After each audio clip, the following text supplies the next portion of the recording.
6 figures will come back to me before the end of the year. Period. I know it. For the record, I'm done trying to make y'all comfortable. For the record, you ain't trying to grow, then it's done for you. For the record, lab on me going audible. What's up, Virus Gang? I'm Cheyenne and I'm back with another video. Period.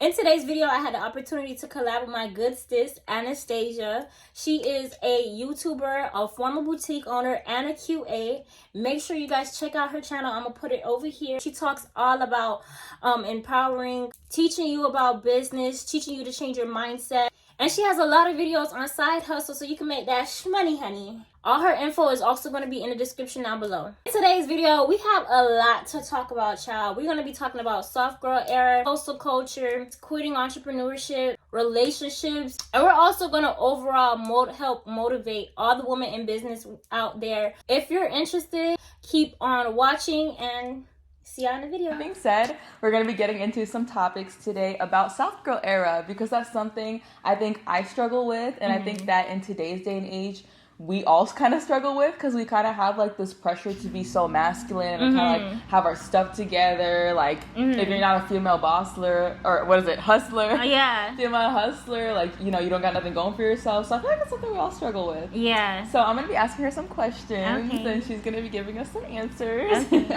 And we're gonna get right in. So let's get started. All right.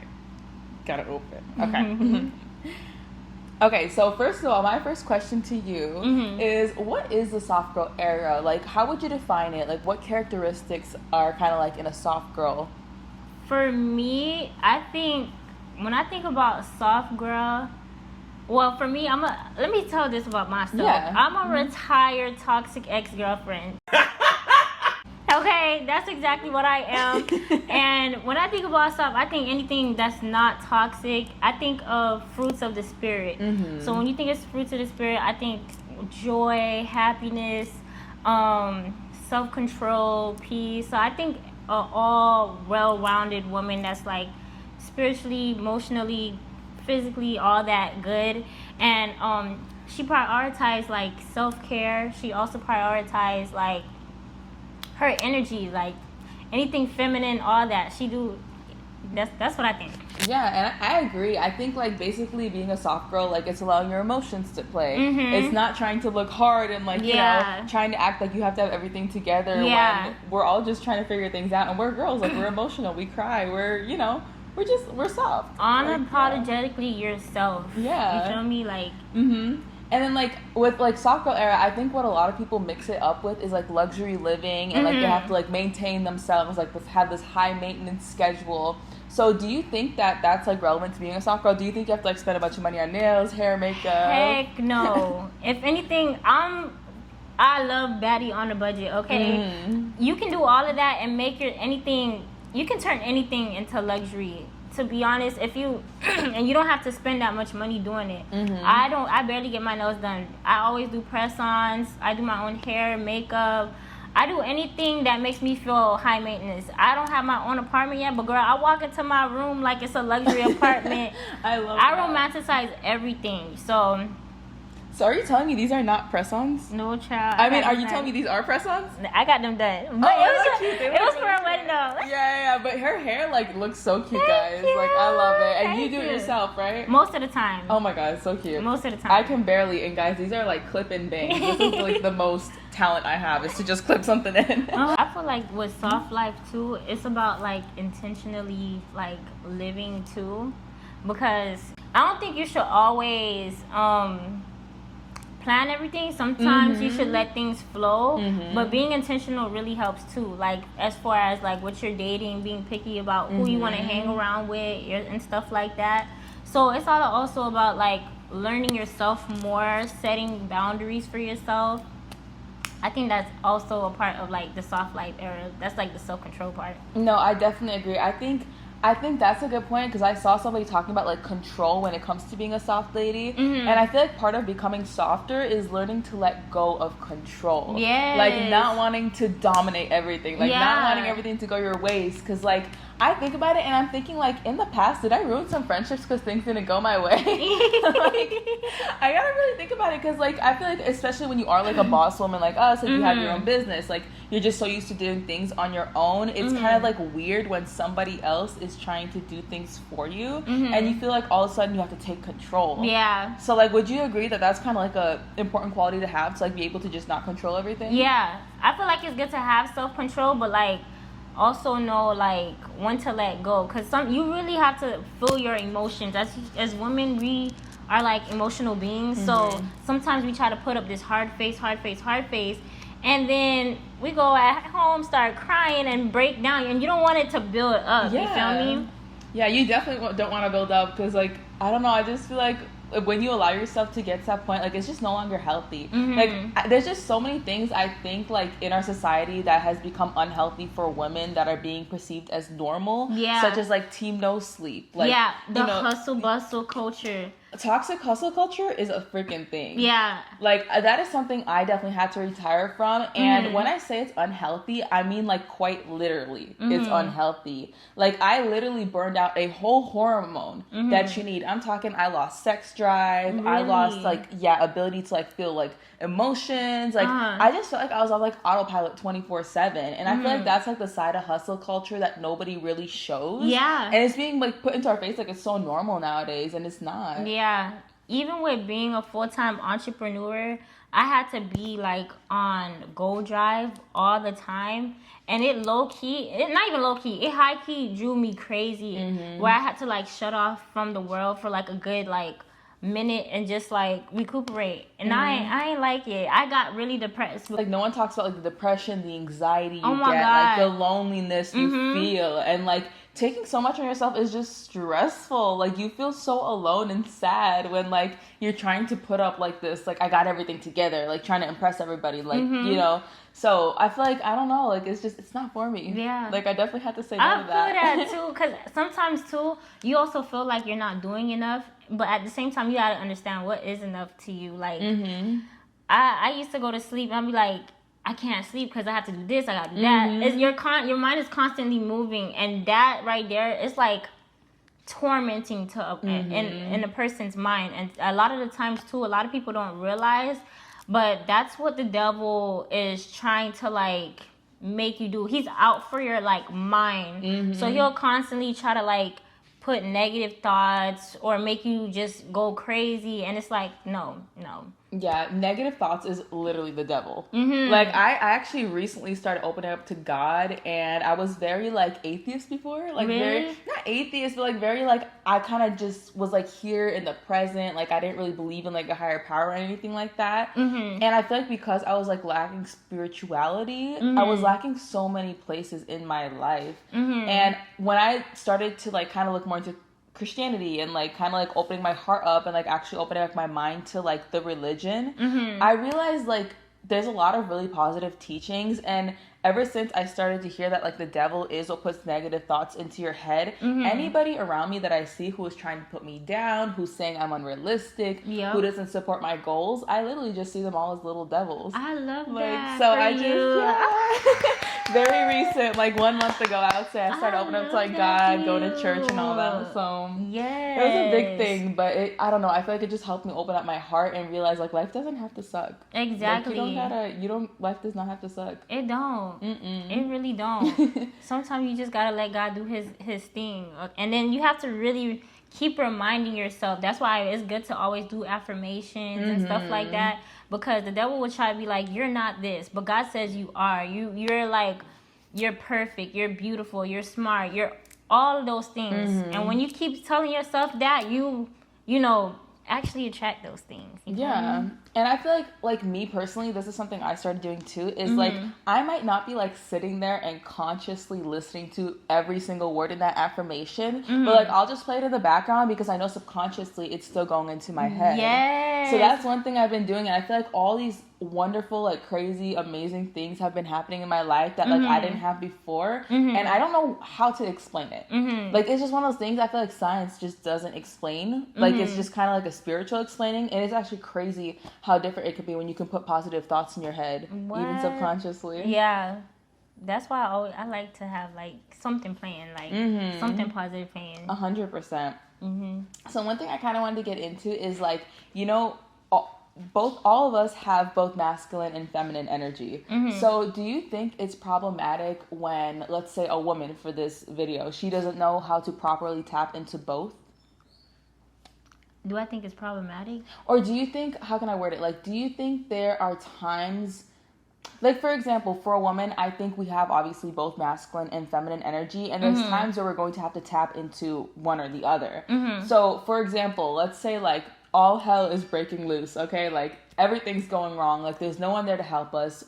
Like, literally, like, ceiling is falling. Like, our children are home. This is when we're going to have to tap into our masculine side and, like, go into, like, go mode. Like, we gotta grab the children, get out of the house. Like, we gotta fix things together. Like, I think that would be, like, an appropriate time to tap into your masculine energy. Yeah. But then when we are able to tap into our feminine energy, like, allowing people to do things for us and, like, not having to do everything on our own, letting someone else take control, like, just being soft, I think there's also, like, an appropriate time to tap into that. So do you think, like, I guess it's, how can I say, like, I don't want to say problematic, but, like, what do you think about, like, balancing the two energies, I guess, is, like, or, like, advice for balancing them, I guess? Because I think a lot of people are struggling with that. I feel you. I feel like you can't really always get, like, a perfect balance. It depends, like, on the person and the situation.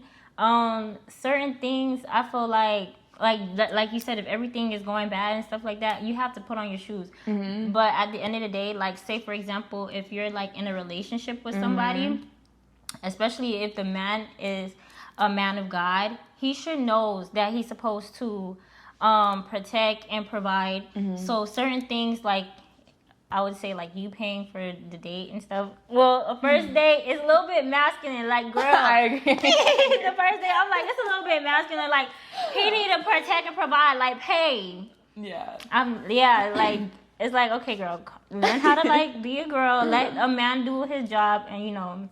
Yeah. I'm not saying that you should not pay for nothing at all the time. But, like, I'm just saying, like, it's like code switching. I'm not saying, like, if you do like your relationship a different way, that's bad. That's not what I'm saying at all. Because, like, you can be a super masculine woman, and that's a beautiful thing. You can be a super feminine woman. That's a beautiful thing. But I know a lot of people are just struggling to learn to find that balance. Yeah. So as far as, like, the date thing, I would say I kind of agree with you. Like, me personally, I do like paying for the guy, like, spoiling. Yeah, I like spoiling too. Like, so reciprocating energy. Yeah, like, I'm a spoiler. Like, we're a partnership. I love you. You love me. I do things for you. You do things for me. Yeah. That's just how I see it. Now, that's when we're talking about now when we get to, like, the first date topic, I would feel so weird paying for a first date. That would just feel so weird. I would feel like a dude. What? Exactly. That's why I'm like, yeah, girl, sometimes you just gotta let a man be a man. Yeah. You know? Like, open the door, you know? Open the door, pull like, my chair out. Act like the queen you are. Like, you know, what's that word?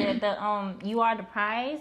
Yeah. You are the prize. Like, act like it too. Like, yeah. Even if it's, like, your first time, like, getting wine and dine, act like you're used to it. Like, I'd be like, yeah. Fake it till you make Fake it till you make it. No, it's such a good point, because I think also there's guys who actually want to, like, be providers, and like, they want to, like, protect a lady, and like, there's a counterculture for everything. I know, like, nowadays guys are taught to be, like, more feminine and this and that. There's nothing wrong with that, but there's people who want, you know, like, that more masculine side, and there's guys who have that and who enjoy showing that masculine side. So I think there's just, like, a beauty in having, like, that yin and yang. But, you know, ultimately, you do what works for you best. I feel like now you guys kind of have an understanding of, like, what we're grasping at. So, like, do you have any tips on how to become softer? For me, yeah. Some tips I would like to, like, give out.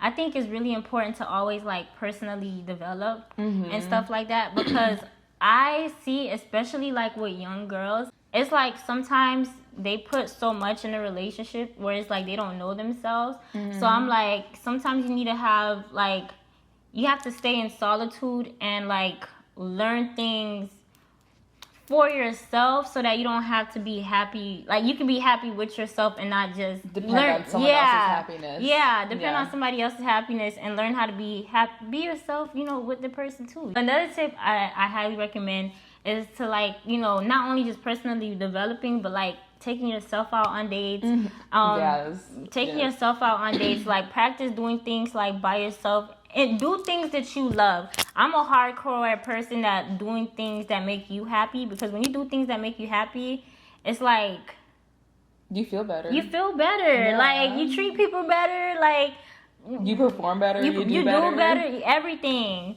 And like one of my last tips is to make sure you prioritize like your spiritual, or just get closer to God, because like I feel like He is going to be the one that's gonna also like give you that love or anything that you're searching for, and he'll bring you through. I just know that God and Jesus is what He'll guide your hand. Yeah, He'll guide your hand, most definitely.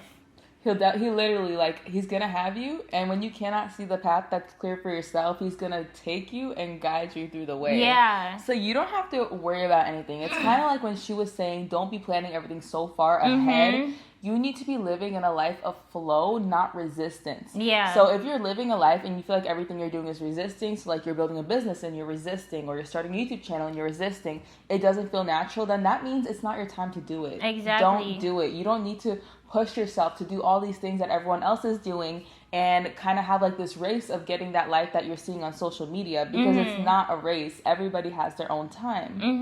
And then always remember that faith without works is dead. So make sure you always have faith, and like the opposite of like faith is fear. So I highly recommend, in order to like take that fear off, is to try different things. False evidence appearing real. False evidence appearing real. So a lot of the times it don't even be real stuff. Like it just be stuff made up in our head. So girl, forget them things. Practice faith. You might think you know better plans, but God has way better plans. He's like, oh, you think you're gonna get this little thing and that's it? Nah, girl, I got like the whole moon, the sky, the stars, like everything. He's like, I already have a plan for you. You just don't know. And it's way better than what you like imagine. And so with that being said, I wanted to ask you, because you were talking about personal development, is there like certain habits you practice? Like, do you read? Do you meditate in the morning? Yes. Like, oh my God. Yeah, what do you do? Let us know the routine. Okay, so I do feel like manifestation is like a real thing.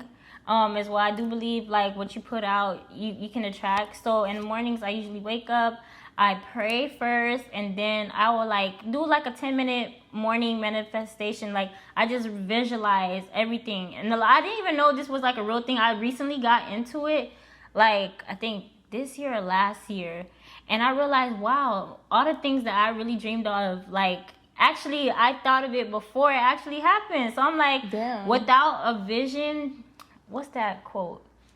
Without a vision, people perish. So I feel like you should always often visualize the future you. And when you visualize the future you, every day you're going to like become towards better, you know, that person. So I was like, what does the future me do? She eats well, she works out. So I eat well, I work out. I try to read personal development books, but it's like I can never finish them. That's why I started doing audiobooks. Like I cannot sit down and read, because I feel like it's not a waste of time, but I feel like in that moment I'm like sitting and reading. I could be doing so many different things. What? I remember you was reading what's that book? You said something about Rich Dad, Poor Dad. You know, me now, I'm really not a fan of that book. Really? Yeah, I'm really not a fan of that book, because, like, back then when I read the book, I thought it was, like, the most gold information I've ever heard in my whole life. But now, in retrospect, I'm looking at it, and I feel like all that book taught me to do was go into hustle culture. So that book was actually what made me get out of my luxury apartment, go into my old apartment, like, get a roommate. And I feel like, in hindsight, like I shouldn't have done that, because when I sacrificed my personal comfort and like safe space, I feel like I started to go down in so many other areas. Mental health, I started to go down physically, I started to like gain weight, I was more stressed. So yeah, reading that book now, I'm like, I wish I kind of never read it, because I'm so against like sacrificing your comfortable lifestyle. And I'm not saying like getting luxury cars, getting luxury apartments. I'm just saying make yourself comfortable. Because when you don't make yourself comfortable and you don't make yourself happy, you really cannot progress in other areas in life. What? You read the one with the cash flow quadrant? I did also actually read the cash flow quadrant, but I feel like once you read Rich Dad, Poor Dad, all his books kind of have like the same concept. You know what I mean? So I think they're good. I think they're definitely a good like foundation for financial literacy. But I always say, whenever you take advice, it doesn't matter if it's like a homeless person. It doesn't matter if it's like a multimillionaire. Take every piece of advice with a grain of salt. Because not one situation is going to be the same for everyone. Yeah. Like she said, God has a plan for you. The universe has a plan for you. And you don't know how you're going to get from point A to point B, but the journey is going to be like it's going to be like this. But you're going to end up there. Yeah. So you cannot take like one person's advice who became rich and then apply it to yourself, because your situation might be completely different. You don't want to be a jack of all trades too, because a lot of people are getting rich off of different things. Like she'll be like, oh, this coach, he's a millionaire, so he's going to like tell me what to do. And then you find out like, it's not that easy. Yeah. And then she'll go with something else. And it's like, everybody's journey is different. You honestly got to think about what you like and how you can make money from what you like. Yeah. And then I think another thing, like people don't talk about, is everybody has a different skill set. So you're a teacher, right? You see this kind of stuff. Like, I might not be good at, let's say, math. And it might take me a while to pick up on like things that might require math, where someone else might be better at like marketing. Or let's say, I might not be good at math, but I might be better at marketing, and like marketing might be my forte. That's how I get rich. But somebody gets rich off of writing like math formulas. I don't know. So it's just, I think everyone's so different, and like what they don't talk about is like everybody picks things up differently. Everybody progresses differently. Everybody has different interests. Because I also fully believe that at the core of everything, you need to have passion. Yeah. Because when things get hard, that is going to be literally the only thing that is pushing you. The driving force. Literally. So I always say, like, literally don't look at someone's success and think like that is going to be your story. Because your story, I promise, is going to be so different. I 100% agree. And to be honest, it made me think, like, not everybody's cut out to be an entrepreneur. Like, some people is like are made to be 9-to-5ers. You know, there's nothing wrong with that. And there's nothing wrong with that too. And I high key had to like realize that too, because like even with doing like full-time entrepreneurship for like a whole year, I was like, wow, I was fooled. Because I'm like, these people sold me like a lifestyle. I agree. And I was just like, I can totally agree with that. I was like, no, I'd rather just not limit myself. You know, if I have a 9-to-5 that I like, then I would do that, and I will also do my business. That's something I'm passionate about too. Like, never like limit yourself at all. Yeah, and it's kind of like how you were saying, like people, you know, like kind of, I guess, romanticize entrepreneurship. That's like another thing I kind of want to talk about, because I feel like on TikTok, on Instagram, you're seeing like all these high points, glitz and glam, high points of being an entrepreneur. When you actually get into it, it's so much hard work. Like all these big businesses, all these people that have all these orders and big amounts of followers, do you think that just happened overnight? No. Like, it may seem like it, but you don't see the effort they put into growing their following, or like developing the pre-launch, like, you know, material and whatnot. Like, there's a lot of work that goes into being an entrepreneur, and in the very beginning, you're literally like a one-person show. You're doing everything. You content creating, customer service, order emails, fulfillment. You're doing everything in one. And I agree with you, like, some people are definitely made for it. Like, some people are made to, like, wake up, grind, hustle. Like, they're ready to cut out, like, their good, like, healthy foods, like, their good lifestyle. Like, some people, like, literally cannot take it. I mentally cannot take it, like, working that hard. Like, it's not worth it. I don't want to work hard. like, I want to make the most money passively. And there's so many ways to make money now. What? So many ways to make money. And you do not have to be a business owner. Yeah. So. You don't. Yeah, I just don't agree with that. Like, it's like a bandwagon that everybody jumped onto. And it's just not the same for everyone. Yeah. It's just not. Yeah. I'm really happy that, you know, people, you know, at least tested the waters and see if it's like good for them or not. For now sure. I see a lot of people doing podcasts. Podcasts are dope. I do like podcasts. I love podcasts, but I low-key feel like it's like one of those things. You know how 2020, everybody jumped on, like, have a trend. Like, it was like a trend, like a business. Yeah, get off the 9-to-5 type of thing. Yeah.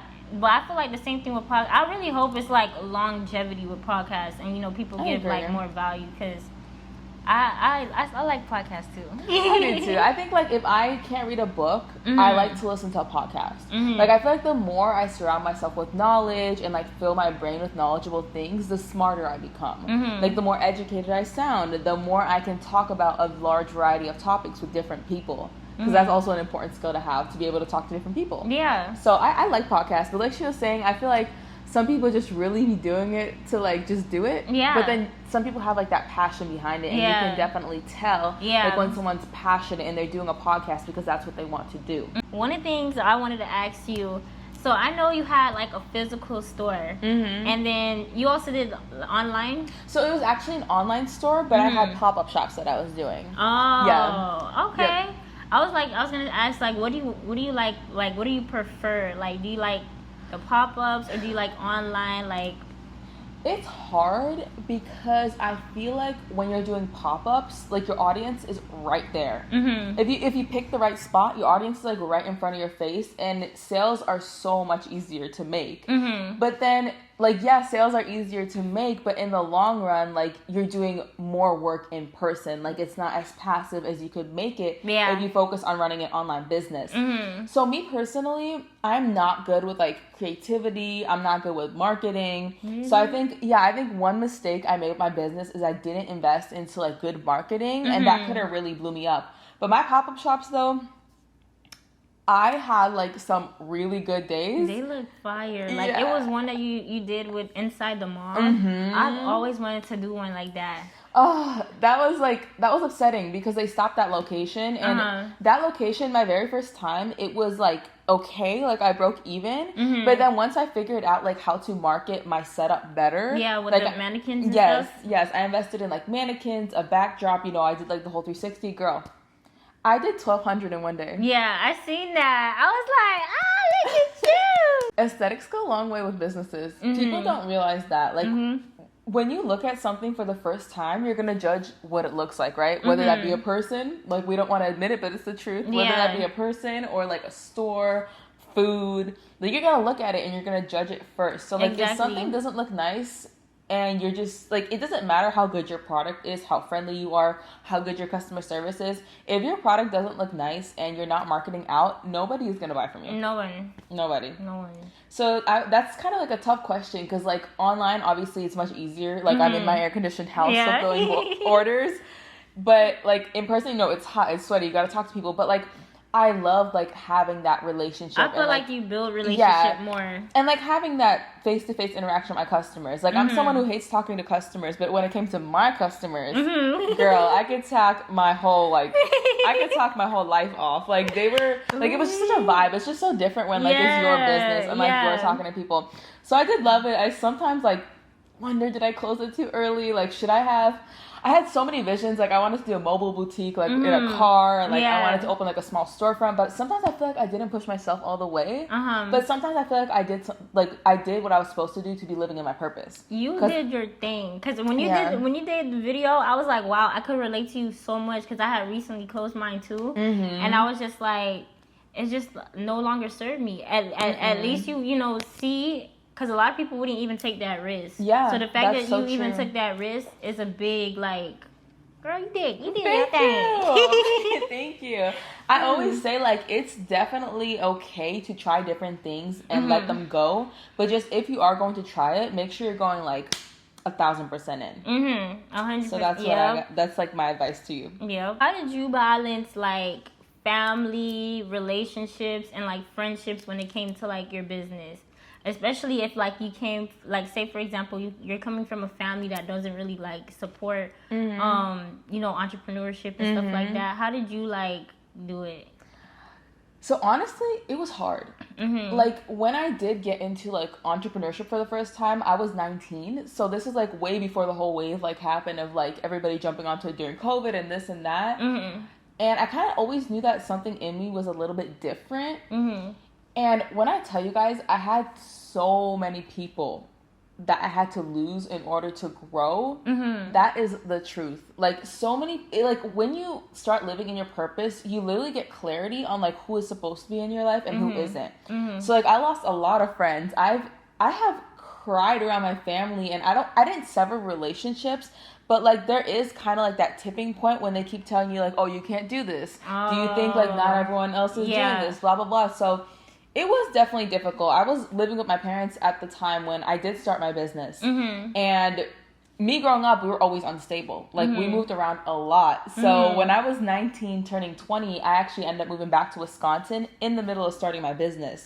So that was really hard. And, like, at the time, my parents, like, didn't even care. They didn't see the vision in my business. They basically, like, were talking down on it. Wow. But I feel like when you're an entrepreneur, it hurts to hear that kind of stuff at first. Yeah. But eventually you do get used to it. Yeah. Like, eventually it becomes like normal that no one understands you. Something that's so easy to block out. And I feel like you're the one that's seeing the vision. So it doesn't really matter what they say. Yeah, they don't see it. They don't know. Yeah. You don't know. You can't help them what they don't know, you know? No, you can't. And it's like, all you can literally do is sit there and hope that one day their vision hits them. Yeah. Like, that's the only thing you can do. You can't force people to believe in you. You can't force people to like you. You can't force people to say, oh my God, like, I support your business. Because not everyone's going to do that, and not everyone's going to be supportive of what you're doing. So you just kind of got to learn to block out the haters.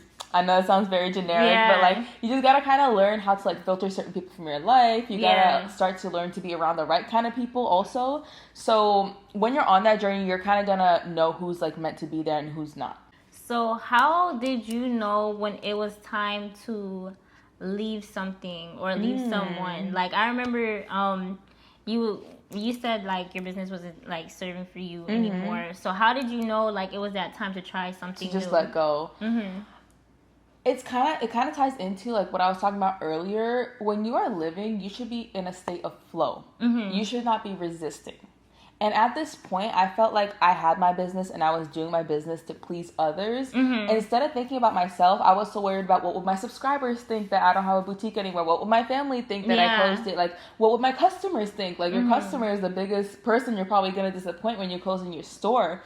So I was just thinking so much about everyone else around me, about what everybody else wants, about how everybody else is going to perceive me if I let go. But I just had to kind of like stop for a second and be like, wait. Like, you're 22. You have so much life ahead of you. You need to stop trying to please others, because when you're dead and you're 6 feet under, you're gonna regret the things you didn't do, not what you did do. And I already knew, like, at this point, I had done this business for 3 years. It wasn't where I wanted it to be. It wasn't doing bad, but I was still doing a lot of work, a lot of hands-on work. I had to be very present. And it's like, girl, I'm trying to retire before I'm 25. And like, I just want to focus more on like investing, like YouTube, like, me too. Content creation, like stuff that's fun and stuff that can still make me very, very rich without me having to be physically there. Doing and, like, the work all the time. Doing the most. Like, it just wasn't serving my purpose anymore. And I used to be into hustle culture, and it's just something I grew out of, and that was part of letting go of my business. Yeah, I agree with you. That's what made me connect with you a lot more, because I was just like, oh my God, we went through this thing. I had my business for 3 years too, and I was like, yeah, I can't.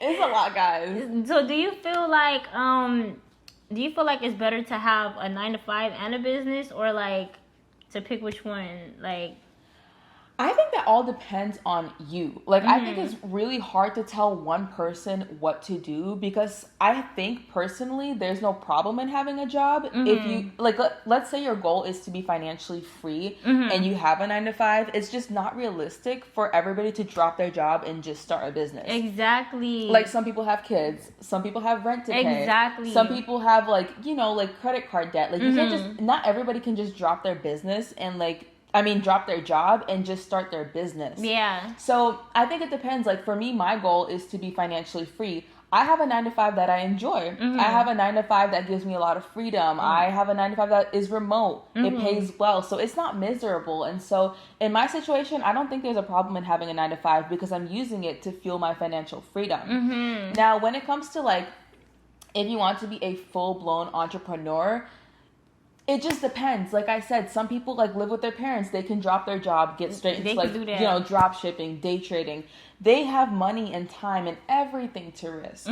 So it just depends. And then there's some people who enjoy 9-to-5 and they like having a side hustle. Or there's just people who don't want any responsibility, like at all. They want to work. They want to know when their check's coming in. Like, they want to know like a daily task list of what needs to be done. So I think it's hard for me to like sit down, point a finger, and be like, hey, this is what you should be doing. Yeah. I always say just like do what works for you best, and then life will flow after that. I always say where passion goes, energy flows. Period. So yeah. So whatever you feel passionate and whatever you feel like flows the most and aligns the most with you, I think that's what you should be doing. So what are some things that you do that keeps you like flowing, keeps you consistent, that keeps you going? Like motivated. Yeah. So let's begin by saying that motivation comes and goes. So it's a feeling. You can't rely on that. Yeah. So you cannot wake up and be like, I'm so motivated for the business. Yeah. And then just like when you're not motivated anymore, you're like, nah. Like that's not how it works. Exactly. So because motivation like is not always going to be there, I do have certain things that I do to keep me motivated all day, if you will. So something I do is like I love YouTube. Like there's so many motivational channels that literally got me through some hard shit. What? Do you watch E.T.?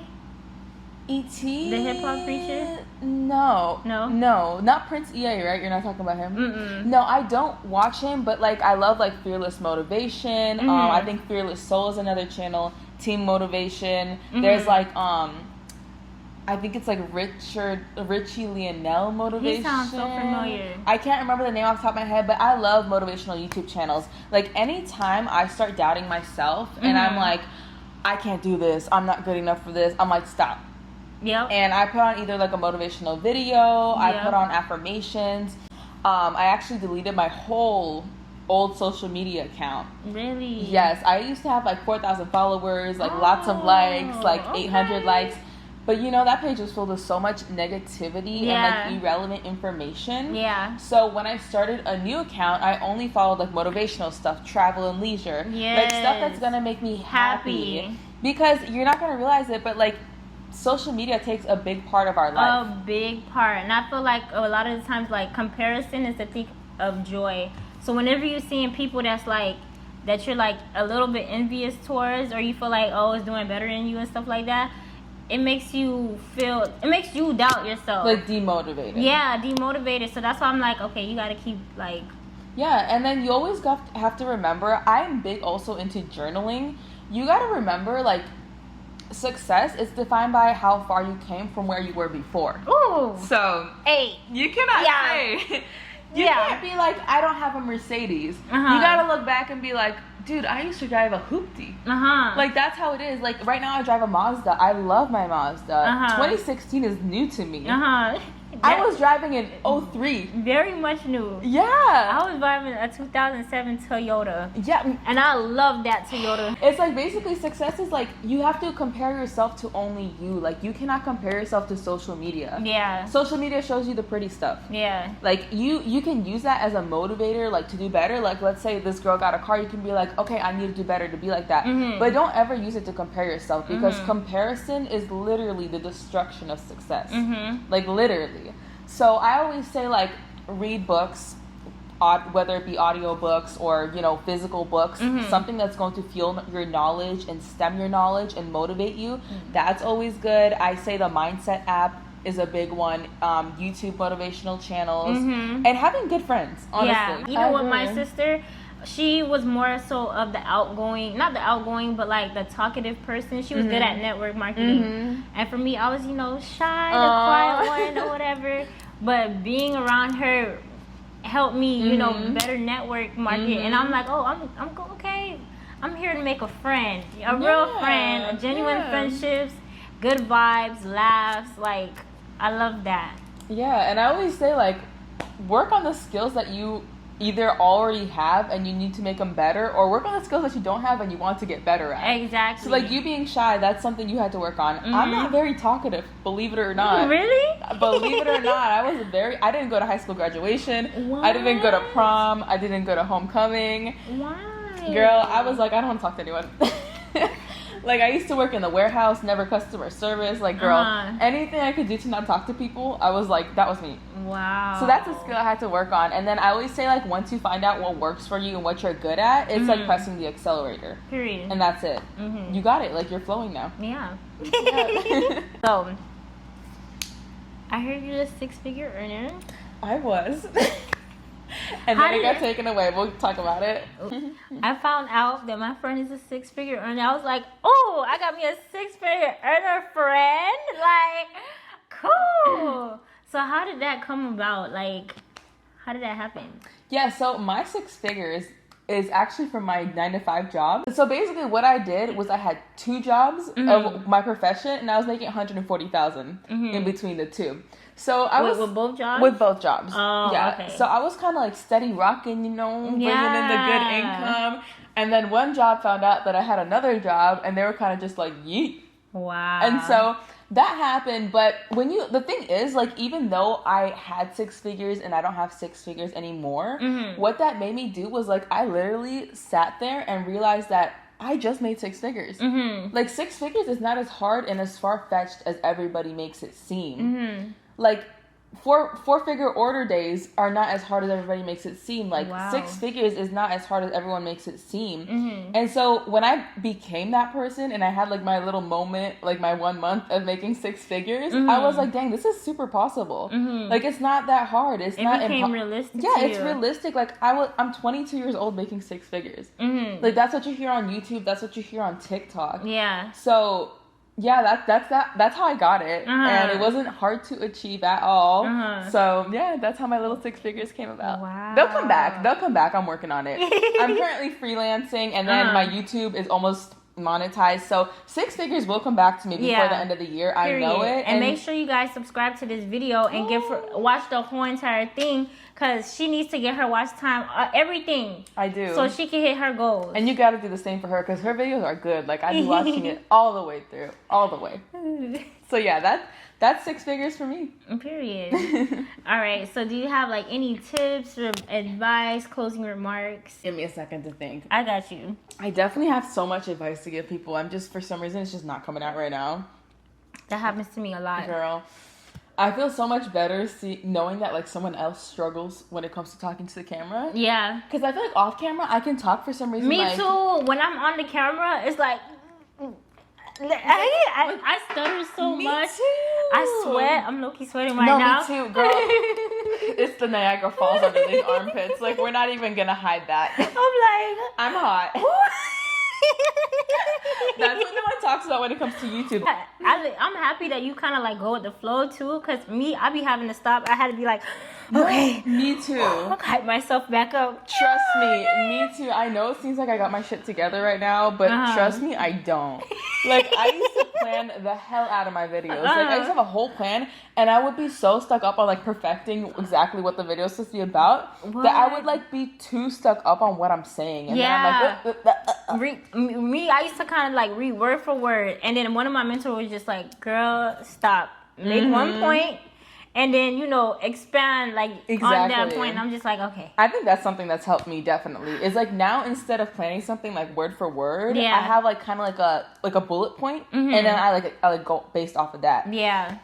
And so I'm so glad to hear that someone else goes to that, because I feel like just no one talks about the YouTube struggle. No one talks about it. What? But closing remarks and advice, I always say, like, just don't give up on your dreams. Like, I always tell people, you don't have a dream. The dream has you. Period. So if you wake up with this calling every day that you need to do something, that you're made for more, that you need to chase something that is like an unexplainable feeling, then you need to go for it. And the worst that can happen is like you find out that you hate it, and then you just don't do it anymore. Exactly. But like, what's better, doing that and finding out you don't like it, or wasting your whole life wondering like what would have happened if I did do that? So I always say, like, never give up on your dreams. Don't listen to other people. Don't listen to people, especially who have a small mind. Exactly. Because those people will literally stop they will literally limit your growth. Yeah. Like, if you listen to a person that doesn't have the same vision as you, and who was made to, I don't want to say be less than you, but have something and have a lifestyle less than what you desire, don't listen to them, because you can be grateful and want more. Exactly. You don't have to settle for what you have right now. I love that. Like, you don't have to do that. You don't have to do that. And I think that's one of the biggest misconceptions that people don't understand is, like, you can want more. This is your life. You have the ability. You're human. You can grow. Like, do you understand that? You can grow. We're humans, and we are made to be whatever we want. We live in America. And that doesn't mean you're stuck up too. If you want more. that doesn't mean you stuck up. Always have like a humble, mind, and always understand like God would give you the desires of your heart. So still try it out. And you waking up and having that desire to want to do something is passion, okay? So go for it. Purpose. And as you're going towards it, he's just like, yeah. And then he gonna give you random blessings thrown in, and it's like, okay, yeah. And when you see them showering, you're gonna have a full circle moment, and you're gonna be like, whoa.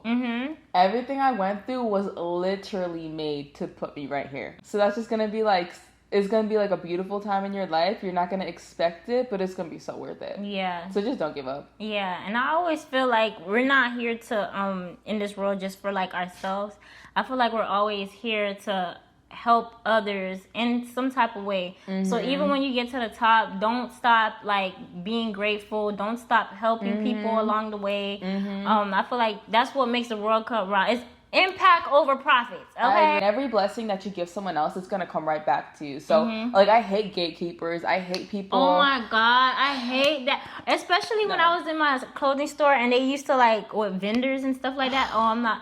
I used to pay for vendors list. I'm like, why can't they just say it? Guys, there's so many free YouTube videos. Like, go on my channel. I have a whole playlist dedicated to vendor lists. Like, I bought one once and I was pissed because me it was too. every vendor I already knew. I was so angry. I was really angry. shocked. I was like, never again. Yeah, there's so much free info out there. And I'm not saying mentors are bad and like it's bad to pay for courses, because it definitely can be helpful. But I just think there's also so much free information. Exactly. And you never know really the credibility of people and who they are. They be capping and they rap. And then I think my last piece of advice before we wrap this up is to stay open-minded.